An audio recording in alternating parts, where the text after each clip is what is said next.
മധുര നാരങ്ങയിൽ ഇനി ഓർമ്മയിൽ സൂക്ഷിക്കാൻ.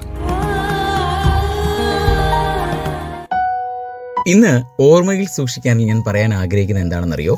സൗഹൃദ ദിനത്തെ പറ്റി തന്നെയാണ്. അതായത് സൗഹൃദ ദിനത്തിനൊരു ചരിത്രമുണ്ട്. അതാണ് അന്താരാഷ്ട്ര സൗഹൃദ ദിനം ആരംഭിച്ചത് ഏകദേശം 100 വർഷങ്ങൾക്ക് മുൻപാണ്. 1919 ഹാൾമാർക്ക് സ്ഥാപിച്ച ഈ ദിവസം പരസ്പരം കാർഡുകൾ അയച്ചുകൊണ്ട് ആളുകൾ അവരുടെ സൗഹൃദം ആഘോഷിക്കുന്ന ഒരു ദിവസമായിരിക്കാനാണ് അദ്ദേഹം ഉദ്ദേശിച്ചത്. എന്നാൽ 1940 ആയപ്പോഴേക്കും വിപണി വറ്റിപ്പോയി എന്ന് പറയാം. ഒടുവിൽ അത് പൂർണ്ണമായിട്ടും അങ്ങ് ഇല്ലാതായി. എന്നിരുന്നാലും 1998 വിനീത പൂഹിനെ ഐക്യരാഷ്ട്രസഭയിലെ ലോക സൗഹൃദ അംബാസിഡറായി തിരഞ്ഞെടുത്തു. 2011 ഏപ്രിൽ ഐക്യരാഷ്ട്രസഭ ജൂലൈ 30 അന്താരാഷ്ട്ര സൗഹൃദ ദിനമായിട്ട് ഔദ്യോഗികമായിട്ട് അംഗീകരിക്കുകയും ചെയ്തു. പല രാജ്യങ്ങളും ഓഗസ്റ്റ് മാസത്തിലെ ആദ്യ ഞായറാഴ്ച ആഘോഷിക്കുന്നുണ്ട് എന്നുണ്ടെങ്കിലും അതും ഒരു ദിനമായിട്ട് തന്നെയാണ് ആഘോഷിക്കുന്നത് കേട്ടോ. അന്താരാഷ്ട്ര സൗഹൃദ ദിന പ്രഖ്യാപനം അനുസരിച്ച് വിദ്യാഭ്യാസത്തിലൂടെയും പൊതുജന അവബോധം വളർത്തുക, പ്രവർത്തനങ്ങളിലൂടെയും ഉൾപ്പെടെ അവരുടെ പ്രാദേശിക, ദേശീയ, പ്രാദേശിക സമൂഹങ്ങളുടെ സംസ്കാരത്തിനും മറ്റും ഉചിതമായ സാഹചര്യങ്ങൾക്കും ആചാരങ്ങൾക്കും അനുസൃതമായിട്ട് ഉചിതമായ രീതിയിൽ ഈ ദിവസം ആചരിക്കാൻ ഐക്യരാഷ്ട്രസഭ ആളുകളെ ആഹ്വാനം ചെയ്യുന്നുണ്ട്, ക്ഷണിക്കുന്നുണ്ട്. പക്ഷെ നമ്മളെയൊക്കെ സംബന്ധിച്ച് ഇത്രയ്ക്കും കടികെട്ട് വാക്കുകളും നമ്മുടെ ലൈഫിലേക്ക് ചേരില്ല. എന്തുകൊണ്ട്? നമ്മൾ സൗഹൃദത്തെ കണക്കാക്കുന്നത്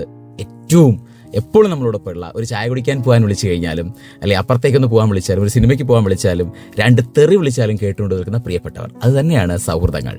ഒരിക്കലും സൗഹൃദങ്ങൾ യാതൊന്നിന്റെ പേരിലും വെട്ടിമുറിക്കേണ്ടതല്ല എന്ന് ഞാൻ ഓർമ്മിപ്പിക്കുകയാണ്. ഓരോ സൗഹൃദങ്ങളെയും നമ്മുടെ ജീവിതത്തിലേക്ക് ചേർക്കുക എന്ന് പറഞ്ഞുകൊണ്ടാണ് ഇന്നത്തെ മധുര നാരങ്ങയിൽ നിന്ന് ഞാൻ ഇവിടെ പറയുന്നത് കേട്ടോ. അപ്പോൾ നമ്മളിനി വീണ്ടും കേട്ടുമുട്ടും.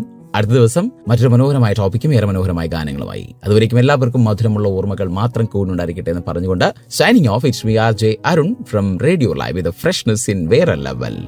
കേൾക്കൂ റേഡിയോ ലൈവിൽ മധുര നാരങ്ങ തിങ്കൾ മുതൽ വ്യാഴം വരെ വൈകിട്ട് 5 മണി മുതൽ 7 മണി വരെ RJ അരുണിനൊപ്പം. റേഡിയോ ലൈവ് UK മലയാളികളുടെ പ്രിയപ്പെട്ട റേഡിയോ സ്റ്റേഷൻ. ഇത് ഫ്രഷ്നെസ് ഇൻ വേറെ ലെവൽ.